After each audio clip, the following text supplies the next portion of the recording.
Good evening, welcome back to Summit Point Raceway for round 9 of the iRacing British Touring Car Championship here on BSR TV with me, Chris Cohen, and hopefully we're joined by Matt Dalton. Hi Chris, how are you? Pretty good, and stoked for the last race, Matt, because we've seen some great racing this evening and Richard Wilde has notably been out of it. He has had a bit of a shocker this evening, hasn't he? He's certainly not had the night you'd be wanting for, and I wouldn't want to be sat in a room with him right now. I bet there's a bit of red mist in it. Absolutely, so he's down in the 30s, and that means he didn't make the cut for the reverse grid. He's going to be starting down in the 30s. His chance of any points this evening is very slim, not impossible, but very slim, and he'll be disappointed with that one. So he's going to be leapfrogged by his not teammates, but rivals, I should say, in the standings. So Wilde, coming into this, was the leader in the championship. And bearing in mind this is before today's session, so this is after round 6. Doesn't take into account any of the other races we've had this evening. So Wilde was on top, Katz second. Katz, who has finished strongly in the first race, but not in the second. We saw him go off, make a bit of an uncharacteristic mistake there, didn't we? Yeah, not like him at all. Definitely a strange one. But it seemed like it must have been less grip or maybe some oil down or something in turn 2, because we saw a lot of cars go off there. Fletcher made a mistake there, Mark Fletcher made a mistake, and Simon Field made another mistake which you've rated as save of the day as well. Yeah, it's a very tricky corner, that second corner. I mean, especially for these cars. We mentioned in the broadcast for race 1 that the best way to have these things working is with the back end sliding around all over the place just to keep the speed up. So the fact that that corner is off camber and the braking zone is also off camber as well just means that it's a very tricky corner to get right. And Katz is just ahead of Stelian Chepelevsky, who we've seen finish very strongly, possibly will go into the lead of the championship after this round, depending on his finish, and he'll be starting 10th. Janowski, who has been absent this evening, is 4th in the championship, so he'll drop down. Field, again, scoring very strongly. Hunt scoring strongly. Stevens is 7th, but we've seen him really non-existent. He's been driving, but he's been a wisp of his former self. He's done well in the last round, but still not where he'd like to be. Burnett, again, finishing strongly. Terry finishing very strongly. And Fag, with a bit of a mediocre performance, unfortunately, this evening, is in 10th place.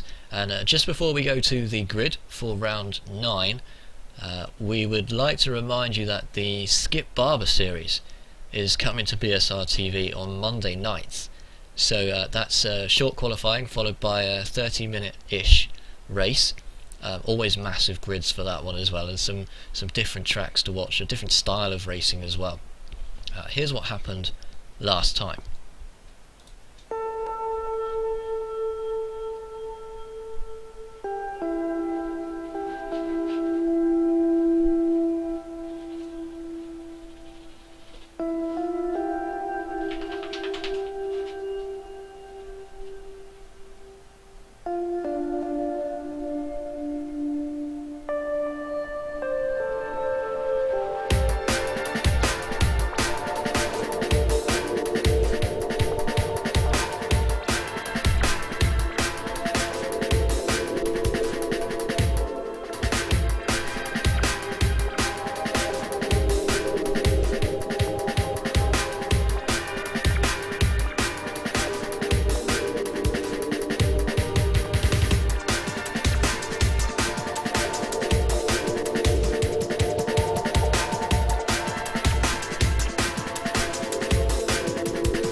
and that's going to be on from Monday evenings on BSR TV from 8:30 UK time. I'll leave you to work out what time that is where you are. But a couple of names on the scoreboard there, Matt, who you might recognise from the British Touring Car Championship. We've got the likes of Steve Williams, Steve Richardson, Ellis Stevens, Stephen Hefford, Dave Grunhill. These guys in both championships as well, so eager to get more chances at scoring more points and keeping their iRacing careers nice and busy.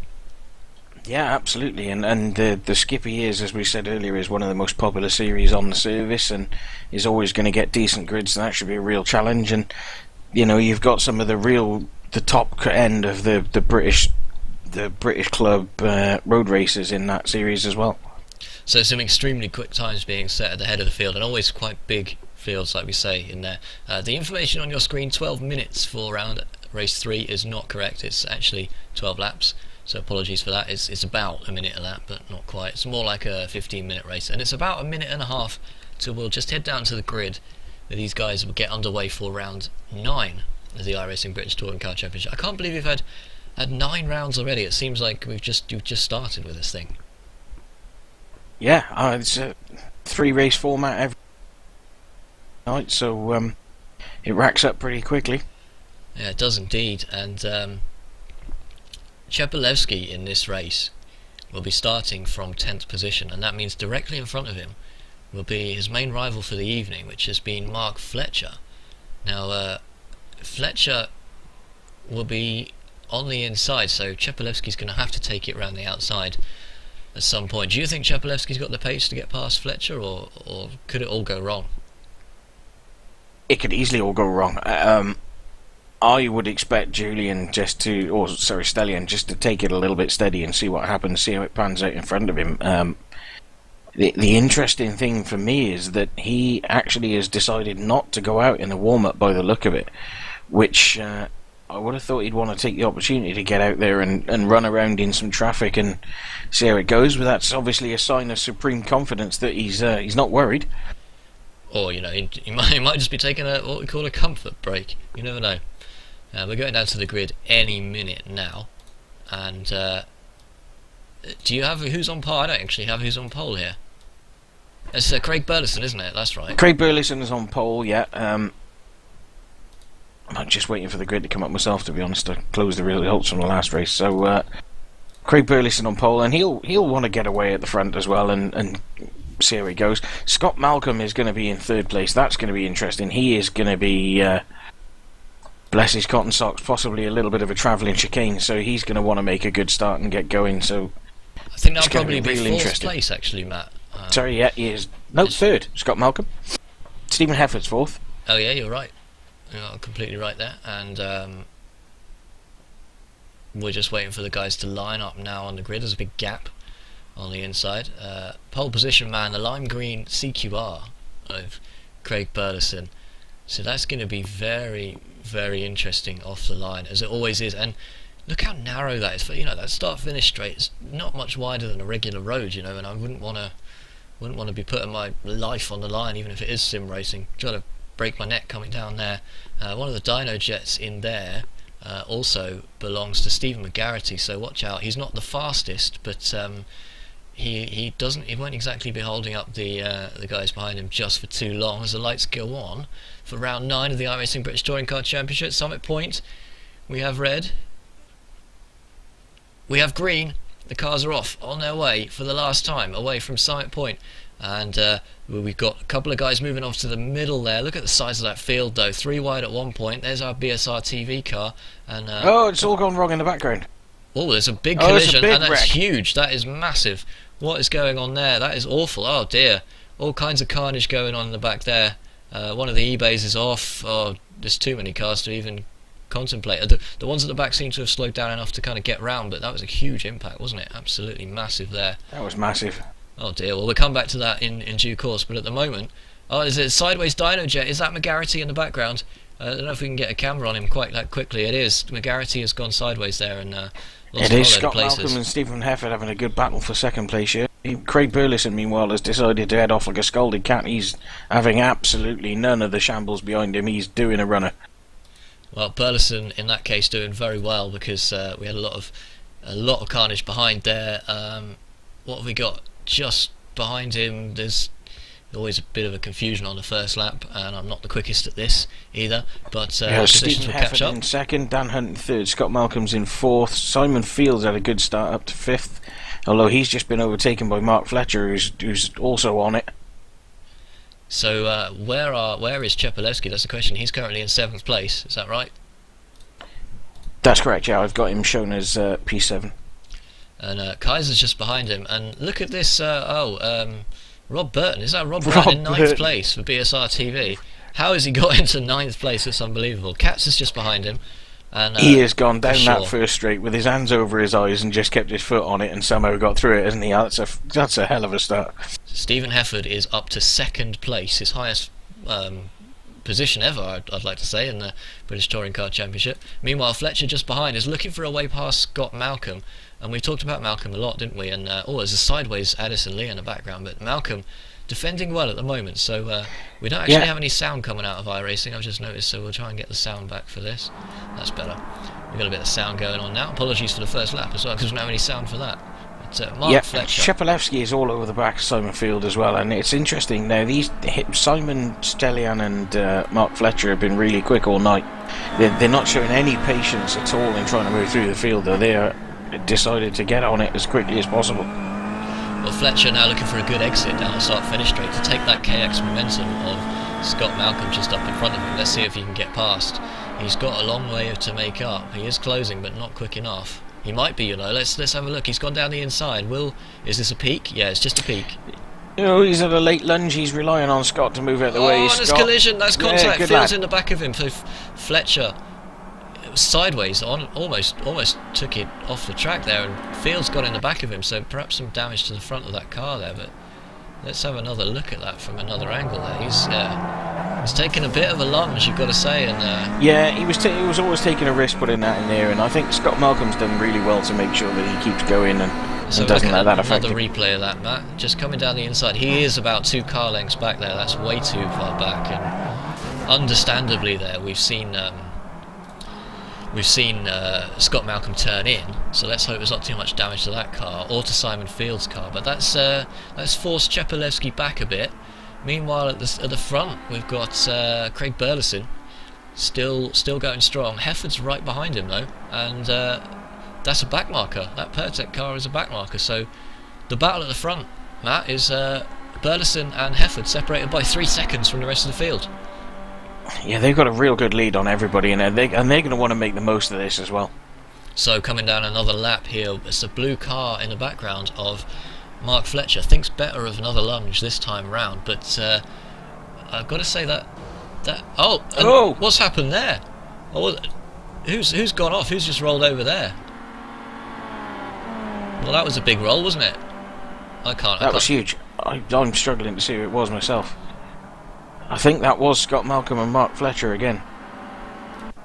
Well, let's go back a little bit further and just have another look at that. So, well, there was a big impact there coming down to turn 1. Just looking at this on the replay, Fletcher is behind him. Malcolm's rolled it on the curb. He's just lost it on the curb. That's terrible luck. I have never seen anyone do that. Not that it's going to make him feel any better, but just have a look at that on the replay again. He gets in. That eBay car is coming up on him very, very quickly. That's the only thing I can think of there. That's the eBay car of Dan Hunt, but look at Malcolm's position on the wheel as well. He's still turning right there, so if he wanted to keep that going, he would have had to kind of turn the car to the left to keep it going, and didn't quite oh, that's nasty. He's up and over, and that's probably his race ended, unfortunately. Yeah, that's really unfortunate. He was having a great run tonight, and he's driven the wheels off that thing. There'll be some choice Scottish swear words, I suspect, going on in there. Now look at this, the battle at the front. Burleson's actually pulling away here a little bit. There's a back marker just up in front of that green car belonging to Craig Burleson. The Pertec behind, the blue Pertec car, is not actually in the race. It's a back marker. So the red and white car you see there is Stephen Hefford in 2nd place after 5 laps. Chepelewski is still in 7th place. Was Kaiser already through, or has Yeah, because Chepelewski was behind Simon Field, wasn't he? And Jerome Kaiser has separated the two. Yeah, Jerome's had another one. He had a really good race run in the last race, and that's paying off, and he's continuing that now into this one. We've got a 3-car battle for 9th place. That's Robert Burton, followed by Katz, and followed by McGarity. So Katz still not managed to find a way round Burton. I'd want to tread lightly if I was trying to get past Burton on the track, I'll tell you that. Yes, Rob is, bless his cotton socks, we all wind him up a little bit, but he's a difficult guy to get past at the best of times, and he's going to be making life, well, you can see there in the background, he's making life very, very difficult. Right, he's down the inside, he's gone defensive. McGarity's going to follow the 2 cars. Katz has gotten, well, he doesn't. Katz hasn't got enough, so Burton's managed to keep it in one piece, and well, he's going to compromise his exit here as Katz comes round to turn 2, but Burton has the inside line as we're battling for 9th place here. Burton's got the inside. What's going to happen here? We've seen Katz go off in the past. He keeps it together, and Burton keeps it together as well. But McGarity in the background is a constant danger, isn't he? Oh, surely Katz isn't going to try and get through here. No, keeps it in one piece. Doesn't try a lunge, but Katz is going to be getting frustrated by this. Yeah, he'd be getting really upset there. I mean, Rob is doing a very good job of defensive driving. He's just making that car as wide as he can, and holding off Andreas, but he'll be he'll be some deeply frustrated in there. And is that damage that I can see on the back of Burton's car? So is there also damage on corresponding damage, should we say, on the front of Katz's car? Not that I can see. Andreas' car looks pretty clean, actually. So it's possibly another culprit there. Katz needs a good run out of the last corner here, which he hasn't got on the last few laps, but looks to have got it this time. Rob's gone hugely defensive again. Katz is going to have to try around the outside again. It's not an illegitimate I think he's tactic. got him, actually. Katz, squirreled under the brakes there, and he's going to have to give the position back to Burton again. So Burton holds on to it, and he's going to have the inside. McGarity's dropped off the back in the meantime. You've got to say that Katz is going down the inside for turn 2. He's got a wheel up. He's going to take him out. Katz is off. Burton's off. Yeah, Rob tried to close the door there. It was a bit too late. I don't know why he did that. I think that was a little bit naughty. Well, let's see if we can have a quick look on board with Andreas Katz as we get a replay of this coming down into turn 1.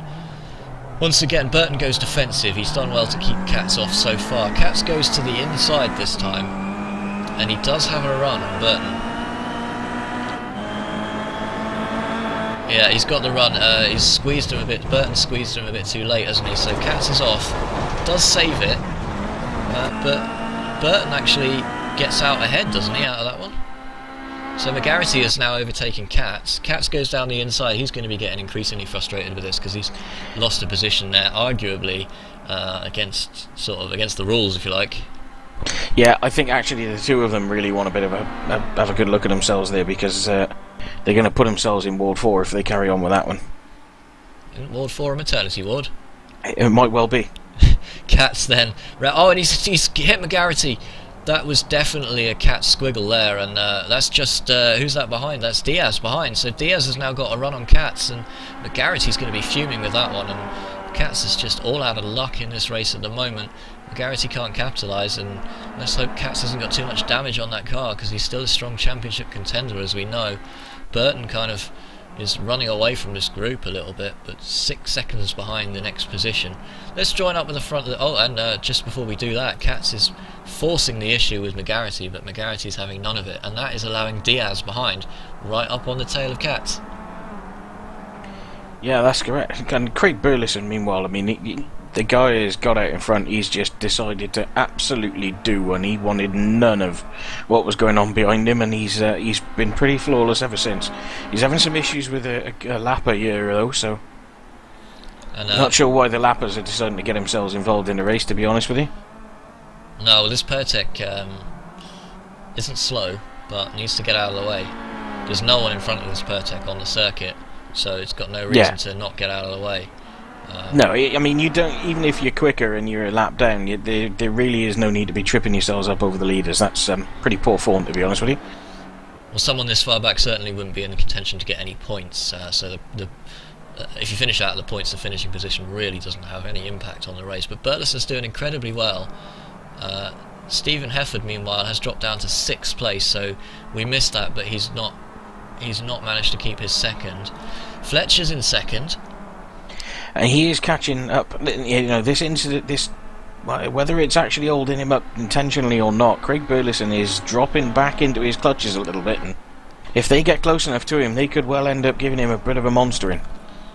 Well, Burleson's safe for the moment, because that's 9 laps rounded out, so 3 laps to go. That's the blue Airwaves car just on the left of the picture there, and he doesn't appear to be catching that Pertec, but the gap's 2.2 right now, so Fletcher is going to need to take, realistically, 0.7, 0.8 of a second out of that, but he's taking 0.4, which is that one corner. No, he took 0.9 out of him on the last lap, so this isn't over by any stretch. You know, again, whether that Pertec car has actually slowed him down or not, it's pushing him back into the hands of Mark Fletcher, and Mark can definitely get this. It's too far back to be holding him up, surely. It's a good couple of seconds. It is, yeah, he is now. It's whether that overtake upset his rhythm or cost him some time, I don't know.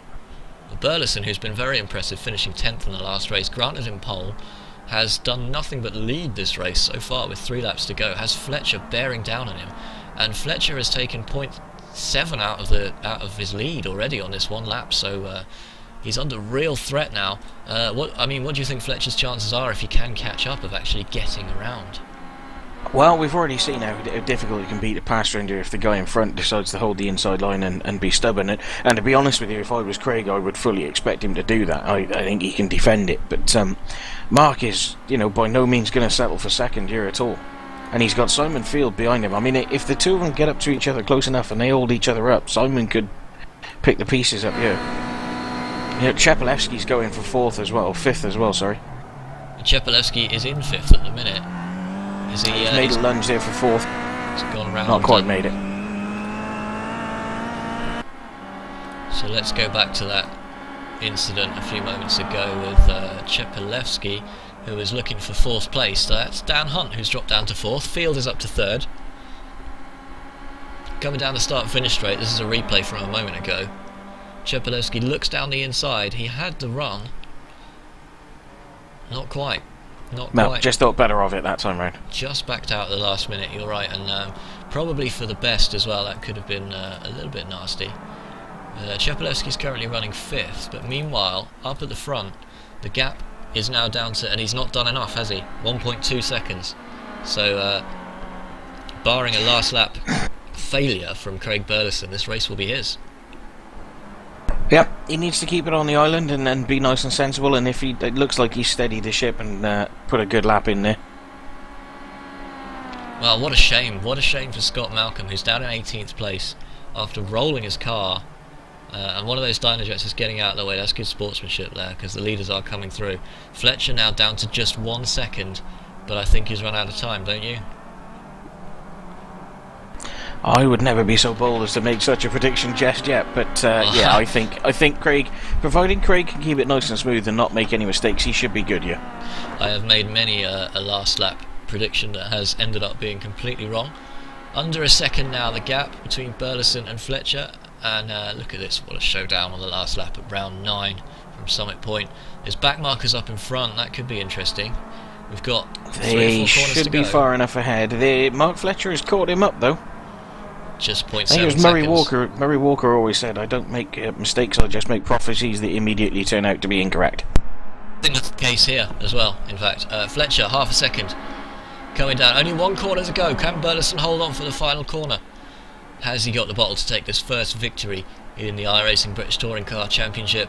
0.4 of a second. Fletcher needs a good run here. He's not going to do it. He's not got the legs. That's a great job by Craig. Fantastic win. win. Chepelevsky and Dan Hunt all over each other there.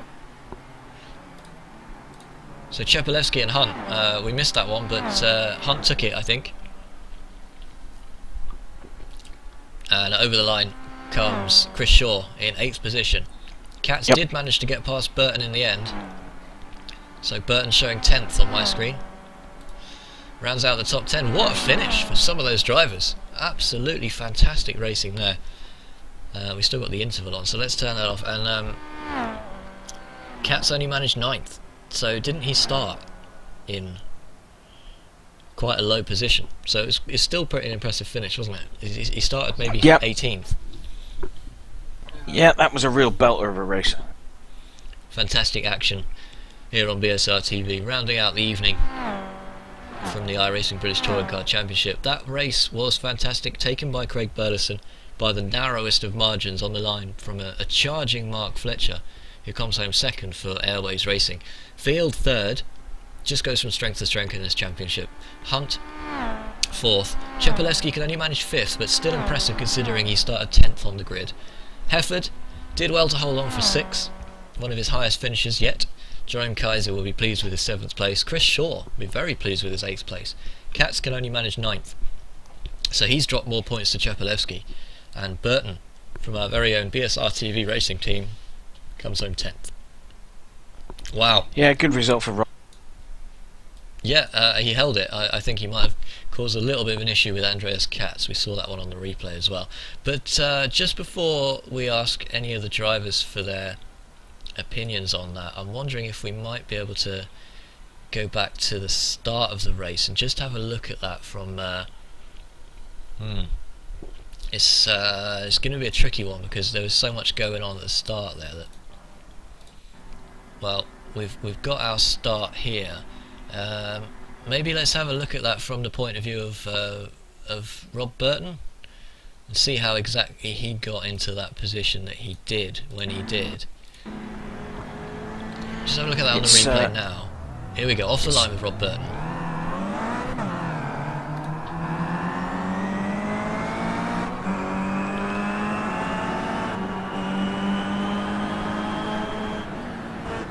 Oh, and there's all kinds of carnage up in front. That's one of the CQRs. The Bianco's all over the place. The eBay's gone.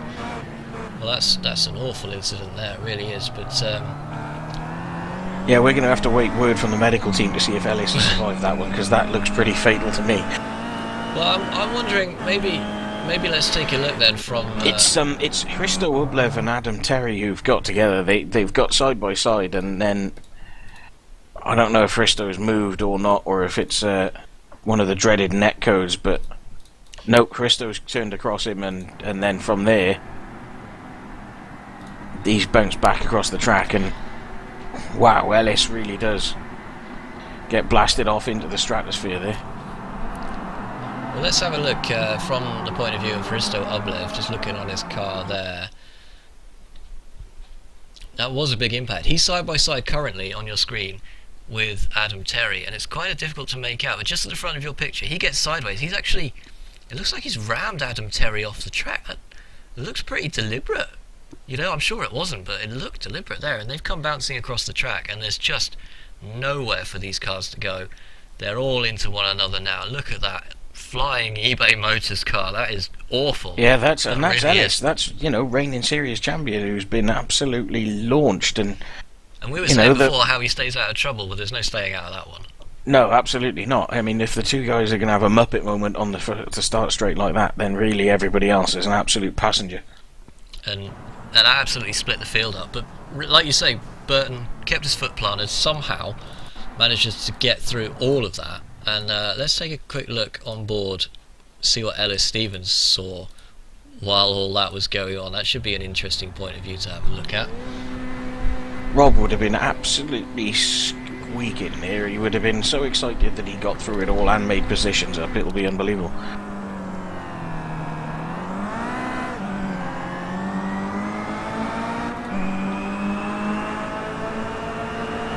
Meanwhile, Ellis would have been shouting, "I can see my house from here." Oh, and he's just clipped the corner of that spinning Bianco car, and then, yep, he is launched into orbit, like you say, and well, some slightly questionable physics going on there perhaps, but that was the end of his race, and the end of a lot of people's races. So look at that Speedworks car in the background. There's just no stability about that car. It must be all bent out of shape, and wow, interesting first lap there. Let's have another quick look. I'm wondering if we can get an on-board from Hristo Ublev at the start and just have a look to see what might have happened there. Let's give it a go anyway. See if we can figure out exactly what he was thinking. So if indeed he was. On the replay, Terry's just on the right in the Bianco eBay car there. He's got clear view of Terry there, and yep, Well, I don't think he knew he was there. He should have done. He really should have done. But if, in my opinion, he was trying to go around the car in front, and there just wasn't the room. Yeah, he was trying to get down the inside of Simon Field, and realistically, that was never ever going to happen. And you know, frankly, slap on the wrist for the man from Bulgaria, because that was an absolute stinker. Well, yeah, you can say that. At least you're being honest about it, I suppose. Absolutely. Let's go back to that's not what I was looking for. Let's go back to the race results. Craig Burleson took that one. I'm wondering if we might be able to get a quick word with Simon Field about that last race, because we said we might go back to him. Simon, are you still with us? Yeah, I'm here, buddy. That was an impressive result to finish off the evening. 3rd place, bit of a scare at the start. Yeah, a little bit. Like I say, do usual, try and keep it clean. And I saw one of the Addison Lee cars binning it halfway down the front straight, so I knew there was going to be no trouble from that point. But yeah, and you showed impressive pace all the way through that race, and it was between you and Dan Hunt for a little while, wasn't it? yeah, he did a pretty good job, to be honest. Mark Fletcher got past me, pushed his way past Dan. I think that's what opened the floodgates, really. He was putting up a good fight before that. And unfortunately, we didn't actually see you getting past Dan, but how did that one go? How did I do it? Down at turn 1, I think I wasn't that close to him. I threw a move in the hope that he'd give me a bit of room, and he did.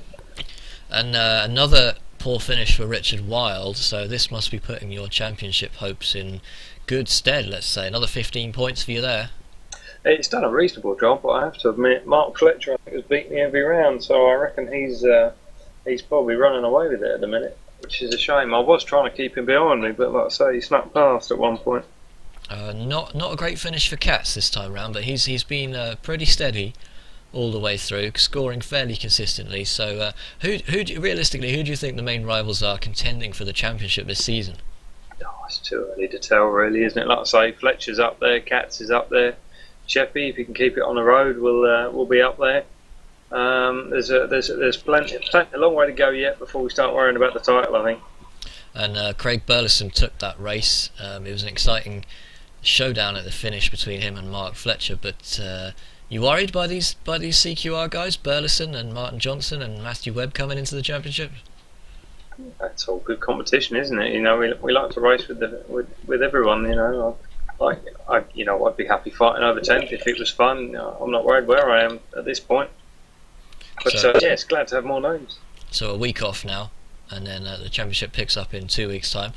Very excited to join up with the championship when that happens. But Simon Field for Wicks Racing, thanks very much for joining us. That was a fascinating race. No bother. Cheers, guys. That's Simon Field there. Just having a look down. Maybe He still gets my point for save of the day for that saving race too. Like, yeah, it was yeah, and if you are watching on massively YouTube, impressive. do check out race 2. Simon Field somehow managing to keep it on the. Well, he kept it going in the right direction, shall we say, after a big slide into turn 2. Definitely a good watch there. Robert Fagg didn't feature in that last race, did he? No, it appears he's decided to sit that one out. Must have been a Well, connection that issue. or he got destroyed in the first lap. That's entirely possible. I'm just wondering if he might be able to give us a quick word now. Just try and see if we can. Rob, are you there? Yeah, go ahead. Oh, Rob, you've had a few connection issues this evening. Yes, unfortunately, got a fixed wireless connection that's not particularly great. And you were running so well as well. Impressive qualifying time, impressive first race, and then kind of went downhill from there, didn't it? Is it all down to the connection?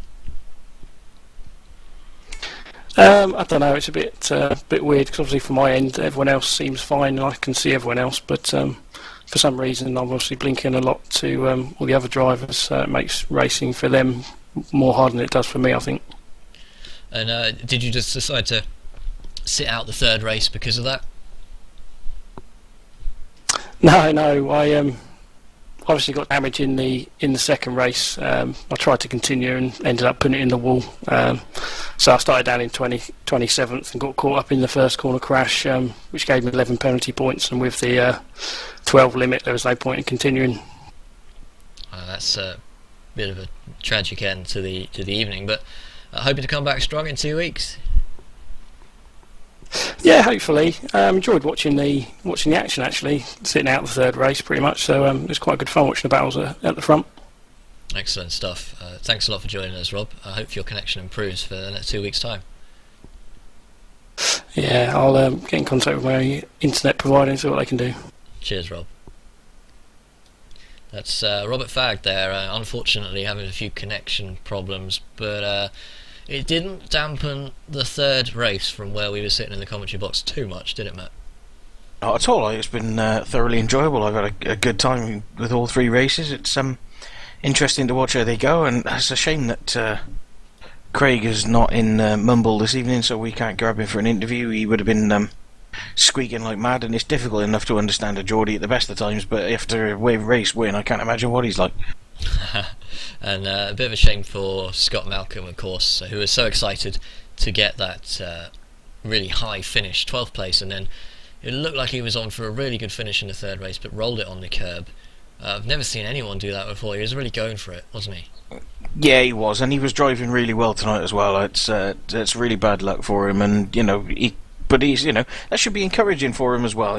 Going forward to the rest of the series, he's clearly showed he's got a bit more pace than he thought. So be interesting to see how he comes through the next couple of weeks. Well, the next live action on BSR TV will be the iRacing Skip Barber series, which is new to BSR TV on the 18th of November. That's Monday, from about 8:30 UK time. Hope you can join us for that. Don't forget there's a 2-week break now before the next round of the British Touring Car Championship. And looking forward to it. Are you going to be joining us for that one, Matt, or will you be out on the track? I have absolutely no idea, mate. I enjoy doing the commentary, and I enjoy doing the racing. So Such we'll a see how tough it goes, decision, I think. isn't it? Oh, it's right. It's a very difficult one. I wonder what the guys that are watching on Twitch think. Well, we'll ask them, and we'll have to get them to get back to us in 2 weeks. But yeah, definitely an exciting evening from Summit Point. Not the easiest track to drive, as some of the drivers showed us this evening, but strong results from Chepelewski, strong results from Katz, but Simon Field will probably come out on top from this evening's racing. So, Yep. From Summit Point, from BSR TV, until next time, goodbye.